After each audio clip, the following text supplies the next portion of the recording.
Bəzi insanlar var ki, namaza başlayanda rahatlıq tapır.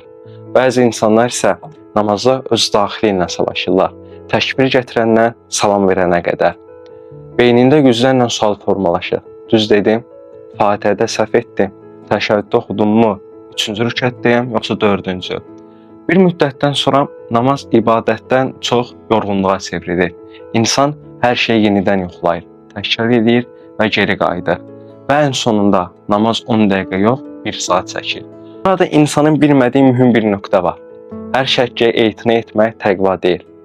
Din insanı çıxılmazlığa salmaq üçün gəlmək. Əksinə, bəzi hallarda din bizə deyir. Bu şəkki görməzdən gəl. Çox şək edən insan artıq normal hökmə daxil olmur. Çünki onun problemi diqqətsizlik yox, vəsvəsədir. Və vəsvəsənin ən təhlükəli tərəfi budur.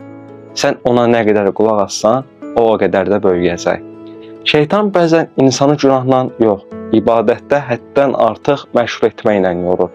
Çünki bilir ki, bu insan Allahdan uzaqlaşmaq istəmir. Ona görə də ibadətin özünü ağırlaşdırır. Fiqdə kəsurus şək deyilən bir hal var. Belə adamın vəzifəsi namazı normal davam etdirməkdir. Şək gəldikdə geri dönmək, yenidən oxumaq, namazı uzatmaq düzgün yol deyil. Çünki vəsvəsə etdikcə problem böyüyəcək. Məsələn, Fatihəni oxudunsa, bəlkə səhv etdim demə, keç. Rükuda bəlkə zikri demədi, bunu demə, keç. Rükət sayısında hər namazda təkrar şək gəlirsə, ən güclü ehtimalla davam elə və namazı bitir. Özündə bir qayda qoy. Namazda ilk etdiyim əməli qəbul edəcəyəm və ikinci dəfə yoxlamayacağam. Düzdür, başda çox çətin olacaq. Beyin səni avtomatik geri qaytarmağa çalışacaq. Amma səbir etsən, bir müddət sonra azalacaq.